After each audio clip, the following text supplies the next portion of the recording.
Hello everyone, welcome है शुभ nursing classes. तो आज का हमारा न्यू टॉपिक है ल्यूकेमिया। तो ल्यूकेमिया एक कैंसर का टाइप है जो कि हमने फर्स्ट क्लास में देखा था, कैंसर पर डिस्कशन किया था, कैंसर के टाइप्स देखे थे। तो कैंसर के एक टाइप में हमने देखा था ल्यूकेमिया। तो ल्यूकेमिया क्या होता है? ल्यूकेमिया जो होता है एक ब्लड कैंसर होता है। ये हम ल्यूकेमिया को ब्लड कैंसर भी बोल सकते हैं। तो फर्स्टली तो हम यहाँ देख लेते हैं कि ल्यूकेमिया है क्या। तो leukaemia is a cancer of the blood. तो ये क्या है? ल्यूकेमिया एक तरह का ब्लड कैंसर है, हम इसे बोल सकते कि ब्लड कैंसर है। इसमें क्या देखने को मिलता है? Characterized by the rapid growth of abnormal blood cell. Leukaemia की कंडीशन में जो पेशेंट में रैपिडली ग्रोथ देखने को मिलती है एबनॉर्मल ब्लड सेल की। अब वो एबनॉर्मल ब्लड सेल कौन सी है देखते हैं हम। तो याद रखिएगा कि जो इसका कैरेक्टरिस्टिक देखने को मिलते हैं कि जो एबनॉर्मल ब्लड सेल होती है उसका रैपिडली ग्रोथ देखने को मिलता है ल्यूकेमिया की कंडीशन में। अब देखते हैं कि वो एबनॉर्मल ब्लड सेल कौन सी हैं। तो ल्यूकेमिया जो हमारा यूजली इन्वॉल्व होती हैं इसमें, ल्यूकेमिया जो पेशेंट होता है उसमें WBC इन्वॉल्व होती है, मतलब वाइट ब्लड सेल इन्वॉल्व होती हैं ल्यूकेमिया की कंडीशन में। अब देखते हैं कि WBC यहाँ पर इन्वॉल्व किस तरह से है। जैसा कि हम जानते हैं कि WBC का काम क्या होता है, हमारे बॉडी में इन्फेक्शन से फाइट करना या फिर डिसीज से फाइट करना, प्रतिरोधी क्षमता का काम करता है। तो ये हमारे बॉडी में हमारे आवश्यकता अनुसार हमारे बॉडी में प्रेजेंट होती है WBC। लेकिन अगर ल्यूकेमिक कंडीशन है, पेशेंट अगर ल्यूकेमिया से सफ़र कर रहा है, अगर पीपल जो है विथ ल्यूकेमिया है, तो जो बोन मैरो का जो बोन, क्योंकि याद रखिएगा जो हमारे ब्लड सेल होती हैं वो कहाँ से फॉर्मेशन होती है? बोन मैरो से उनका फॉर्मेशन होता है। हमारे ब्लड सेल का फॉर्मेशन बोन मैरो से होता है।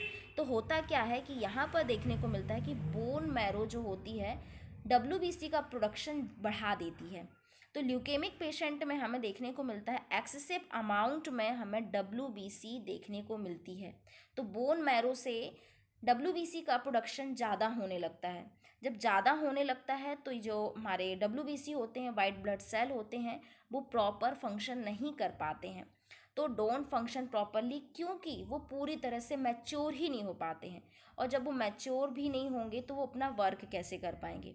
इसके अलावा ये क्या करती हैं, जो हमारे रेड ब्लड सेल होती हैं उनको भी कम कर देती हैं। जब WBC की मात्रा बढ़ जाएगी, जैसे हम पिक्चर में देख रहे हैं, WBC की मात्रा बढ़ जाएगी तो हमारे RBCs जो होते हैं, राइट ब्लड सेल होती है, वो कम हो जाती हैं। तो अब राइट ब्लड सेल जब कम हो जाती हैं तो इस कंडीशन में हमारे ब्लड में, मतलब हमारे बॉडी में ब्लड की भी कमी हो जाती है, मतलब हीमोग्लोबिन की भी कमी हो जाती है, क्योंकि RBC ही यहाँ पर क्या हो रहा है, RBC ही कम होते जा रहे हैं। तो याद रखना, ल्यूकेमिक एक ऐसी कंडीशन है जिसमें WBC का एक्यूमुलेशन बढ़ जाता है। WBC की मात्रा, हमारे वाइट ब्लड सेल की मात्रा हमारे ब्लड बॉडी में बढ़ जाती है। अब ल्यूकेम, जैसे कि देखा हमने ल्यूको मीन होता है हाई नंबर ऑफ WBC। जैसा कि हमने देखा leuco means high number of WBC और ईमिया मीन्स होता है ब्लड। तो ब्लड में WBC की मात्रा बढ़ जाना ही हमने क्या बोला, उसे ल्यूकेमिया बोला है। अब देखिए ल्यूकेमिया, अब यहाँ पर देखो जो हमारे वाइट ब्लड सेल है या फिर जो ब्लड सेल है, ब्लड सेल तो हम जानते हैं। तो हम ये देख रहे हैं यहाँ पे दो तरह की हमें सेल देखने को मिलती है, myeloid cell and lymphoid cell. तो माइलॉइड सेल के अंदर कौन कौन सी आती है? हमारे रेड ब्लड सेल आती हैं, प्लेटलेट्स आती हैं, और इसके अलावा वाइट ब्लड सेल में जो हमारे वेसोफिल्स, ईसनोफिल्स और न्यूट्रोफिल्स, जो हमारे वाइट ब्लड सेल होती है वो हमारे माइलॉइड सेल के अंदर आती हैं। और जो हमारे लिम्फॉइड सेल होती हैं, लिम्फॉइड सेल के अंदर lymphocytes and natural killer cells आती हैं। नेचुरल किलर सेल्स जो हमारे वो WBC होंगी, जो कि डिसीज से लड़ रही है या फिर इन्फेक्शन से फाइट कर रही है, तो इसे हमने नेचुरल किलर सेल बोला है। तो माइलॉइड सेल और लिम्फॉइड सेल को याद रखना, क्योंकि अभी टाइप्स में हमें काम आने वाली है। अब हम यहाँ देखते हैं कि देखिए पिक्चर के हेल्प से हम यहाँ पर देख रहे हैं कि नॉर्मल जो ब्लड है, ब्लड जो हमें देखने को मिल रहा है इस तरह से देखने को मिलता है, और हमारा जो ल्यूकेमिक वाला पेशेंट होता है तो ब्लड में WBC की मात्रा बढ़ जाती है। तो ये हमने स्ट्रक्चर के हेल्प से देखा कि यहाँ पर ल्यूकेमिया की कंडीशन में WBC है। WBC का एबनॉर्मल प्रोलिफरेशन देखने को मिलता है, मतलब सेल जो हमारे WBC है डिवीज़न उनका बहुत जल्दी देखने को मिलता है। देखिए कैंसर में हमने क्या देखा था कि जहाँ भी कैंसर फॉर्म हो रहा है तो जो भी टिश्यू है, जो भी सेल हैं, उनका सेल डिवीज़न हो रहा है, ज़्यादा सेल डिवीज़न हो रहा है, जो नहीं भी होना चाहिए तो हो रहा है, वो ट्यूमर फॉर्म बना रहा है। तो सेम यहाँ पर देखिए ल्यूकेमिया में हमने देख लिया कि ब्लड में WBC का क्या हो रहा है, वाइट ब्लड सेल का ज़्यादा फॉर्मेशन हो रहा है, मतलब WBC की मात्रा बढ़ रही है जो कि हमें आवश्यकता नहीं है, तो वो कैंसर का फॉर्म बना रहा है। तो यहाँ पर हमें तो WBC जैसा कि हमने देखा, तो जब बढ़ जाएंगी तो वो प्रॉपर से मैच्योर भी नहीं हो पाती हैं, और मैच्योर नहीं होंगी तो वो प्रॉपर वर्क भी नहीं कर पाएंगी। तो ये ल्यूकेमिया की कंडीशन हो जाती है। अब हम ल्यूकेमिया के यहाँ पर टाइप्स देखते हैं। ल्यूकेमिया के टाइप्स में हम देख रहे हैं कि टू टाइप्स की ल्यूकेमिया होता है। एक होता है क्रॉनिक और एक होता है एक्यूट। वैसे तो 4 टाइप्स बोल सकते हैं हम, तो क्रॉनिक और एक्यूट दोनों को डिवाइड किया गया है। क्रॉनिक जो हमारे ल्यूकेमिया है उसे हमने बोला है क्रॉनिक लिम्फोसाइटिक ल्यूकेमिया, CLL, और chronic myeloid leukaemia, acute lymphocytic leukaemia and acute myeloid leukaemia. इस तरह से हमारे जो ल्यूकेमिया के टाइप्स हो जाते हैं, मेन जो टाइप हैं वो 4 टाइप देखने को मिलते हैं। तो 4 टाइप्स हमें ल्यूकेमिया के देखने को मिलते हैं। अब क्रॉनिक और एक्यूट का मतलब तो हम जानते ही होंगे कि क्या है। क्रॉनिक का मतलब क्या होता है, जो लंबे समय से चल रहा है या फिर जो भी इन्फेक्शन फैल रहा है वो धीरे धीरे फैल रहा है। और एक्यूट का मतलब क्या होता है, इस तरह का इन्फेक्शन जो कि बहुत जल्दी फैल रहा है और जो है बहुत जल्दी दिखने भी लगता है। तो अब देखते हैं हम यहाँ पर क्रॉनिक एक्यूट ल्यूकेमिया। तो एक्यूट ल्यूकेमिया क्या होता है कि जिसमें रैपिडली प्रोग्रेस होता है। यहाँ पर देखते हैं, acute leukaemia is rapidly progressing and result in the accumulation of immature functionless blood cell in the bone marrow. तो यहाँ पर बोला गया है कि एक्यूट ल्यूकेमिया है जो कि रैपिडली प्रोग्रेस हो रही हैं। रैपिडली प्रोग्रेस कौन हो रहा है, जो हमारी ब्लड सेल है, मतलब white blood cell rapidly progress हो रही है, मतलब जल्दी जल्दी बढ़ रही है, उसे हमने बोला है एक्यूट ल्यूकेमिया। क्रॉनिक ल्यूकेमिया में देखते हैं, chronic leukaemia progress more slowly and result in the accumulation of relatively mature but still abnormal white blood cell। तो जो हमारे क्रॉनिक ल्यूकेमिया होती हैं उनका प्रोग्रेस जो होता है, जो वाइट ब्लड सेल हैं वो धीरे धीरे बढ़ रही हैं। जब वो धीरे धीरे बढ़ रही होती हैं तो रिजल्ट भी हमें लंबे समय बाद देखने को मिलता है।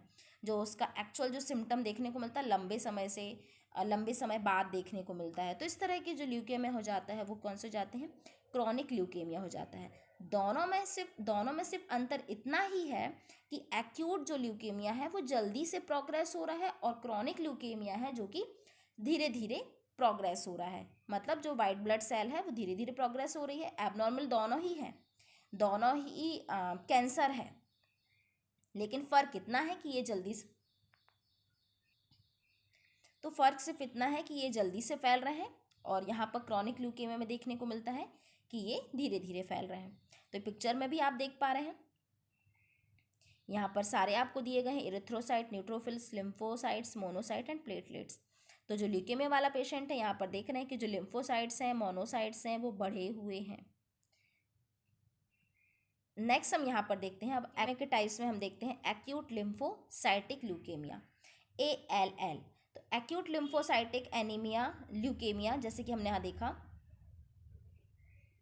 देखा था कि लिम्फोसाइटिक सेल कौन कौन सी होती हैं। आइए पीछे चलते हैं हम। तो हमने देखा था कि लिम्फोइड सेल में कौन कौन सी आती, white blood cell, lymphocytes and natural killer आते हैं। तो यहाँ पर हम देखते हैं, हम क्या पढ़ रहे हैं, acute lymphocytic leukaemia progress rapidly replacing healthy cell and produce functional lymphocytes with leukemia cell that cannot mature properly।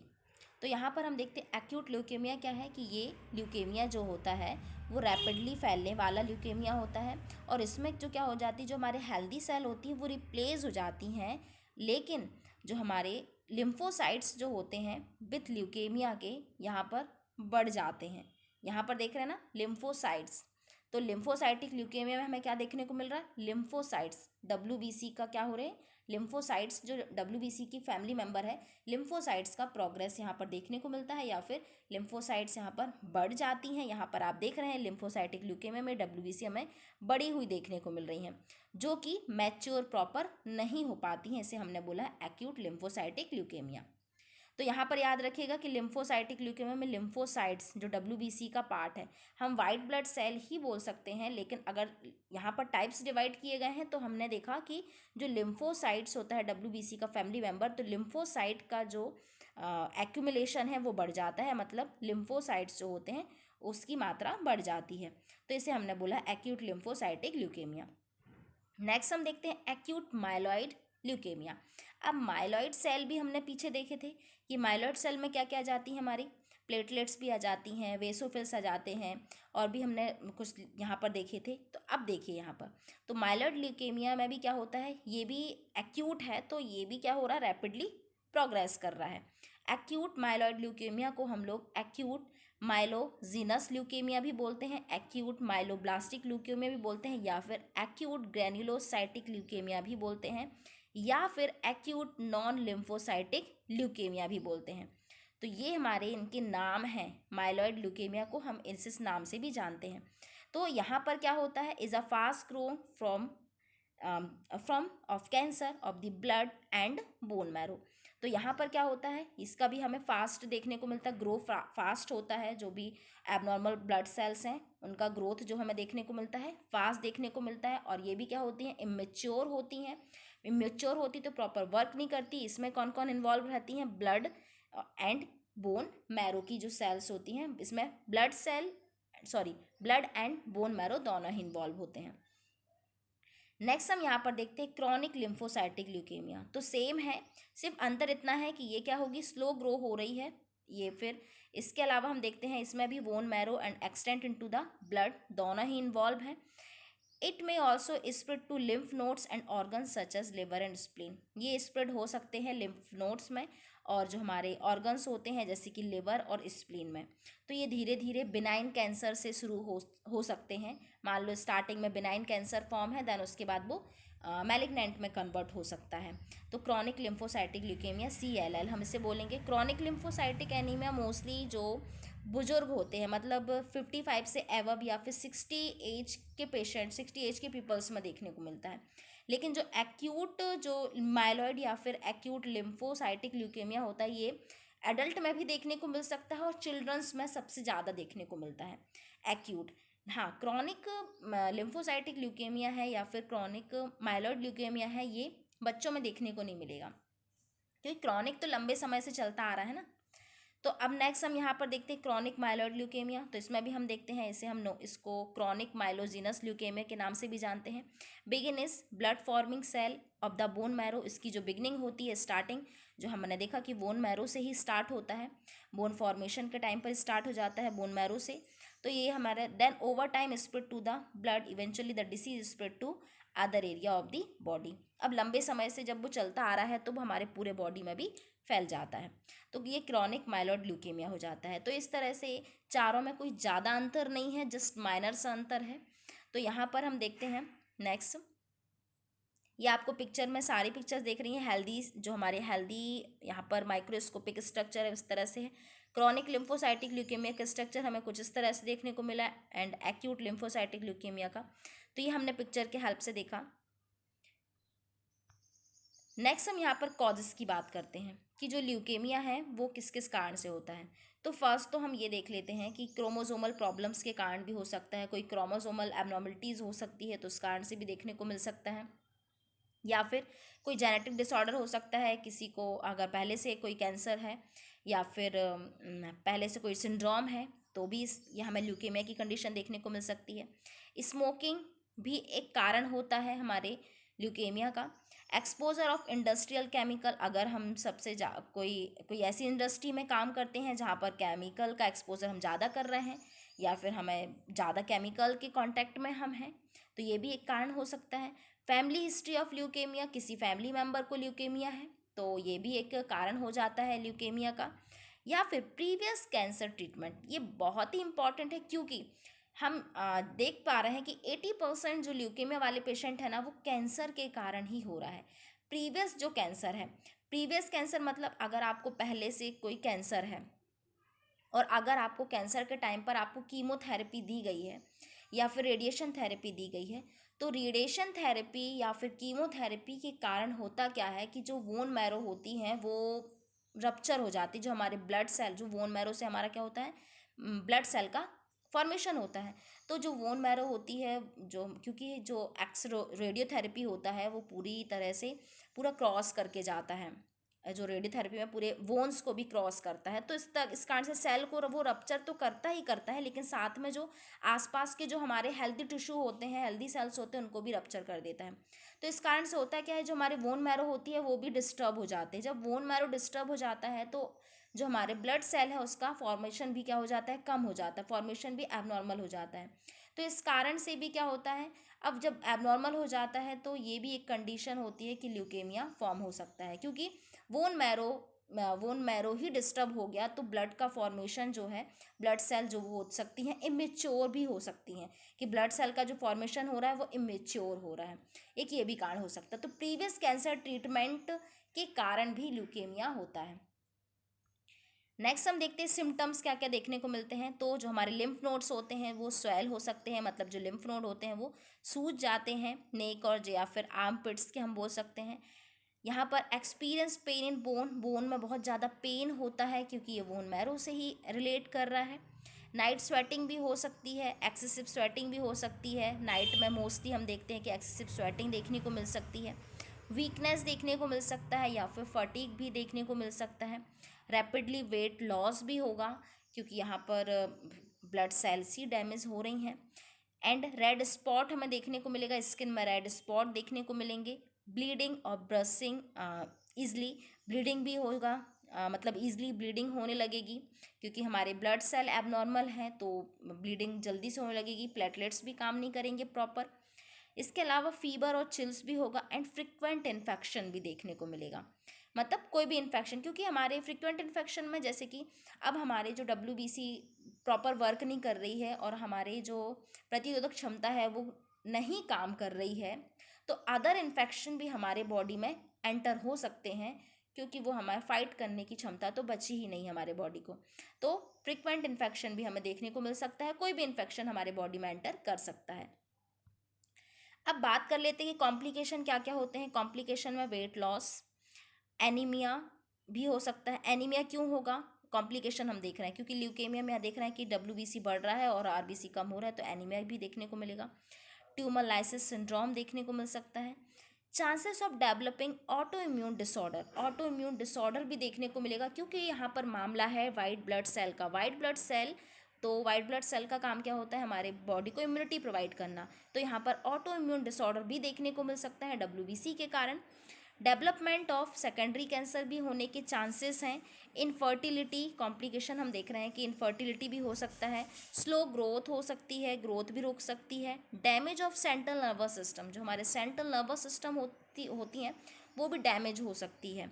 इसके अलावा कैटरेक्ट जैसी समस्या भी हो सकती है, आई से रिलेटेड प्रॉब्लम हो सकती है। Side effect of chemotherapy drugs, आप कीमोथेरेपी जब ले रहे हैं तो उसके साइड इफेक्ट्स भी बहुत सारे देखने को मिलते हैं। अब नेक्स्ट हम देखते हैं डायग्नोस्टिक एग्जामिनेशन कौन कौन से होते हैं, क्या क्या टेस्ट किए जाते हैं। तो टेस्ट में हम देखते हैं फिजिकल एग्जामिनेशन लेते हैं, पूरा हिस्ट्री लेते हैं, मतलब हम लोग यहाँ पर हिस्ट्री भी लेते हैं कि कोई प्रीवियस हिस्ट्री तो नहीं है, या फिर कोई पहले कैंसर का ट्रीटमेंट तो नहीं हुआ है, तो इस तरह से हम यहाँ पर फिजिकल एग्जामिनेशन भी लेते हैं या फिर प्रीवियस हिस्ट्री भी लेते हैं। कंप्लीट ब्लड काउंट लेते हैं, CBC।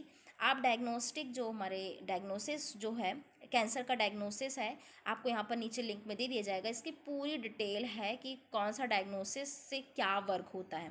जैसे कि हमने देखा कंप्लीट ब्लड काउंट से हमारे WBC RBC का पता चलता है, तो इससे भी हम अनुमान लगा सकते हैं कि यहाँ पर WBC बढ़ रही है तो कैंसर फॉर्म हो सकता है। वो ब्लड सेल एग्जामिनेशन करेंगे, ब्लड सेल एग्जामिनेशन इसलिए करेंगे क्योंकि हमें यहाँ पर कैंसर सेल का पता करना है। नेक्स्ट बोन मैरो बायोप्सी भी करेंगे, बोन मैरो एस्पिरेशन करके लंबर पंचर भी करेंगे, क्योंकि यहाँ पर चांस है, क्योंकि हमारे जो बोन मैरो जो हमारे ब्लड सेल है वो हमारे नर्वस सिस्टम तक तो नहीं पहुँच रही है, स्पाइनल कॉर्ड तक भी पहुँच जाती है, तो हमें यहाँ पर लंबर पंचर भी करना है। इसके अलावा कुछ इमेजिंग टेस्ट होते हैं जैसे कि X ray, CT scan and MRI, ये भी हमें कंडक्ट करवानी होती है। तो ये हमारे diagnostic important diagnostic examination diagnosis हो जाती है। नेक्स्ट हम देखते हैं ट्रीटमेंट। तो ट्रीटमेंट क्या होता है, chemotherapy, radiotherapy, bone marrow and stem cell transplantation, targeted therapy and T cell therapy. अब ट्रीटमेंट ये हम जो देख रहे हैं ना, इस ट्रीटमेंट का भी वीडियो डला हुआ है कि कीमोथेरेपी का काम क्या होता है, रेडियोथेरेपी का काम क्या होता है, स्टेम सेल ट्रांसप्लांटेशन क्या होता है, टारगेटेड थेरेपी क्या होती है और टी सेल थेरेपी क्या होती है। इसकी भी डिस्क्रिप्शन आपको नीचे लिंक में दे दी जाएगी। फिर भी आप देख लेते हैं कि देखिए कीमोथेरेपी क्या होता है। कीमोथेरेपी एक तरह से हम ये नहीं बोलेंगे कि कोई सर्जरी है या फिर कुछ और है।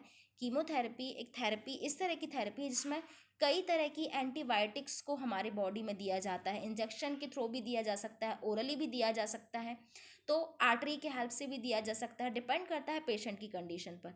तो कीमोथेरेपी होता है इसमें कि अलग अलग प्रकार की जो हमारे एंटीबायोटिक्स होती हैं उसको आईवी के हेल्प से इंट्रावीनसली या फिर ओरली हमारे बॉडी में यहाँ पर इंसर्ट किया जाता है। तो कीमोथेरेपी में होता क्या है, जो हमारे सेल होती हैं या फिर जो भी हमारा कैंसर सेल है वो क्या हो जाती हैं, कैंसर सेल को वो मारने में हेल्पफुल होता है, कैंसर सेल को किल कर देता है जो हमारे एबनॉर्मल सेल्स होती हैं। और रेडियोथेरेपी का काम भी, रेडियोथेरेपी यहाँ पर जैसे कीमो में देखा कि हमने एंटीबायोटिक्स देते हैं, रेडियोथेरेपी में क्या होता है, रेडियोथेरेपी में हम लोग जो रेडिएशन होती हैं तो हाई रेडिएशन डोज दिया जाता है। तो हाई रेडिएशन डोज क्या करती हैं, जो कैंसर सेल होती हैं उसको मार देती हैं, तो उसको किल कर देती हैं। नेक्स्ट हमने देखा stem cell transplantation. Stem cell transplantation होता क्या है, जैसे कि हमने देखा स्टेम सेल ट्रांसप्लांटेशन, अब जब हमारे बॉडी में ब्लड सेल्स मर रहे हैं या फिर ब्लड सेल्स कम हो रहे हैं या फिर इमेच्योर हैं, तो उस कंडीशन में या फिर बहुत ज़्यादा कम हो गए हैं, जब कोई कंडीशन, जब कीमोथेरेपी भी काम नहीं किया या फिर रेडियोथेरेपी भी काम नहीं किया, तो स्टेम सेल ट्रांसप्लांट करते हैं। स्टेम सेल ट्रांसप्लांट मतलब जो जैसे कि हम लोग ब्लड ट्रांसफ्यूज़न करते हैं ना, सेम उसी तरह से स्टेम सेल का ट्रांसप्लांटेशन होता है। स्टेम सेल जो कि हमारे बोन मैरो से ही जो हमें देखने को मिलती है स्टेम सेल, जिससे हमारी स्टेम सेल ट्रांसप्लांटेशन के बाद होता क्या है कि जो हमारे जो हेल्दी ब्लड सेल हैं वो प्रॉपर स्टार्ट हो जाए। तो जैसे कि ब्लड, मान लो हम जैसे कि ब्लड का ट्रांसफ्यूज़न करते हैं, ब्लड को जो अगर जैसे कि डायलिसिस वगैरह करते हैं, उसमें जो हमारा बोल सकते हैं कि जो बेकार ब्लड होता है उसको बाहर कर देते हैं और हेल्दी ब्लड को हम देते हैं। तो इसी तरह से स्टेम सेल ट्रांसप्लांटेशन करते हैं। बोन मैरो ट्रांसप्लांटेशन भी हम इसे बोलते हैं कि स्टेम सेल डाली जाती हैं। इसका भी आपको यहाँ पर वीडियो दिया गया है, उस स्टेम सेल को आप अच्छे से समझ सकते हैं। टारगेट थेरेपी में कुछ जो हमारे कैंसर सेल के जो प्रोटीन्स होते हैं उनको टारगेट किया जाता है, उनको किल किया जाता है। नेक्स्ट यहाँ पर टी सेल थेरेपी भी हमारे इसमें टारगेटेड थेरेपी के अंतर्गत आती है। तो ये हमारा ट्रीटमेंट हो जाता है।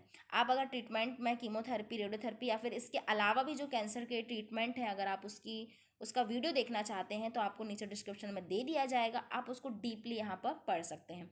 आई होप कि आपको यहाँ पर ल्यूकेमिया की जो क्लास में आपको बहुत सारी चीज़ें समझ आई होंगी।